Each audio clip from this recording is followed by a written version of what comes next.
Alrighty folks, this is Lurch from Ireland Gaming and welcome back to another episode of From the Depths.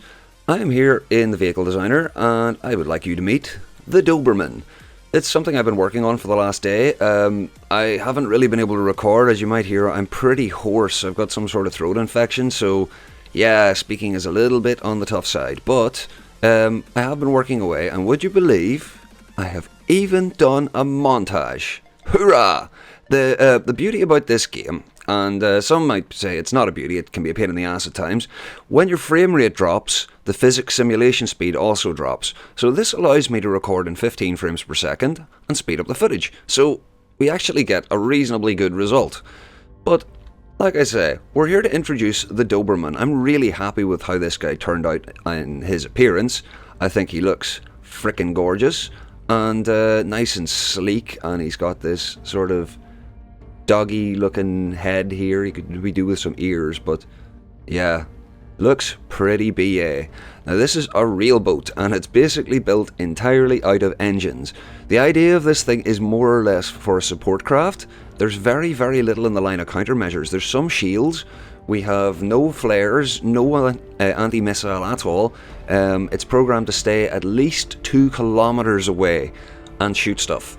It has one of Ruger's AA ball turrets on the back here. This is an 80mm belt-fed cannon, 6-barrel, does a pretty good job at medium range of taking out aircraft. More or less a sort of dedicated squirrel defense, because they're pretty problematic for this thing. Because it's so fast, because it sits at such a big distance away, it needs to be quite fast to stay there. So it moves at about 18-19 meters per second, which isn't hugely fast, but it's fast enough to get away from most boats. But yeah, it's as long as it has a good lead time on its target, it does very well. Now, the main armament for these things is the Railguns. These are the ship variant that I had in my previous Railgun video, and I've plunked 2 of them on here, and that is why this ship is built of engines. So if we go into build mode and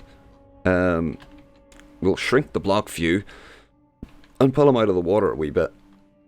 Now our main ammo cache is at the front here. These are 3 separate ammo pods, so if this one gets blown up, it doesn't destroy this one, and this one gets blown, it shouldn't destroy either of the other 2. Although that middle one might take the nose off, which is a little problematic. But this main one in the back here shouldn't damage these or will not damage anything else. This is just a little air pocket. There is a shield in here. This thing's actually really heavily shielded. Because there's so many engines, I just kind of went overkill. This is one of Ruger's Slab 1400 engines. There's one there. There's another Slab 1400 here. There is the turret, and you can see the shields. There's AI. This is the AI actually for the rear gun. There's fuel sort of dotted everywhere where it won't do much damage if it gets detonated. There's more fuel in here somewhere. Well, here's all our ammo processors. These are all nice and tucked far away from explodey things, and our resources are down here. There's not a huge amount. Like I said, this is more or less a support craft. It doesn't really work that well on its own, but as you'll see in the montage, it can work quite well on its own as well. But it benefits hugely from some support. With these cannons and the massive range, this thing can solo, well, a bulwark. All on its own, even without me sitting on it. It does very well. This is the first of the cannons. I had to tweak them a little bit from the video because the battery banks are slightly bigger here. I went for a little bit more redundancy. We've pulled the power back to 40%, but we're still firing at about 14k real charge. Nice and accurate 001 shell. I approve of that. This thing's like spot accurate up to about 3-4 kilometers. I really like it. I did put a wee bridge in. This thing's kind of built for aesthetics as well as anything else. You might notice at the front I haven't really went too far in the line of drag reduction, so I could actually make this thing a whole pile faster by just bolting a load of 4-meter slopes on the front here, and that would make it loads faster. We might even get 30 meters per second out of it, because if you look at the back, it's got 5 large props, so it does really, get a bit of pace. There's a lot of power behind it. I'm using Ruger's 4-rudder steering mechanism, and it works extremely well.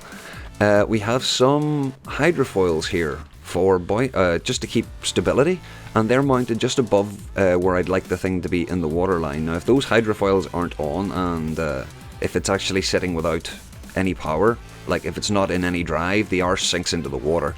It doesn't actually float properly without these hydrofoils. The beauty about these foils, though, is for the quite considerable recoil, these things have about 60k recoil, the hydrofoils do a really good job of keeping the thing stable. So whenever it rolls to the right, the foils get deeper into the water and push up harder. So yeah, it's got its own self-righting mechanism and recoil dampening, which is absolutely excellent. Where were we? Right. We were at the front cannon. We have yet another engine in here, another Slab 1400. There's two Mr. Efficient cores. These are the 3x3x3 little engines that Rigger has, like one of the super efficient ones, but the core on its own is a pretty good one too, and it just fits nicely in here. I actually added and removed and changed two or three engines in here just to see if I could get a little bit more power out of it. Whenever I did my shielding, I ran out of power a few times. But, such is life. This wasn't a hugely, heavily planned build. I just sort of started building and seeing where I went. And I had a lot of fun with it. This is the first thing I've kind of built just for the sake of building for a while, and I really enjoyed it. It was awesome. The battery bank, well, here's one of the battery banks. I'll squeeze that down so we can see. This is one of them. Yeah, there's quite a bit of power in here. I think it's got 1.5 million power altogether. Let's see the total. 172,000. That's still pretty reasonable. I think the original cannon platform I had built these off was running off 108,000. There's a bit of a fuel bay in the back here. It's quite safe, actually. It's very well armoured. A lot of this place is double armoured.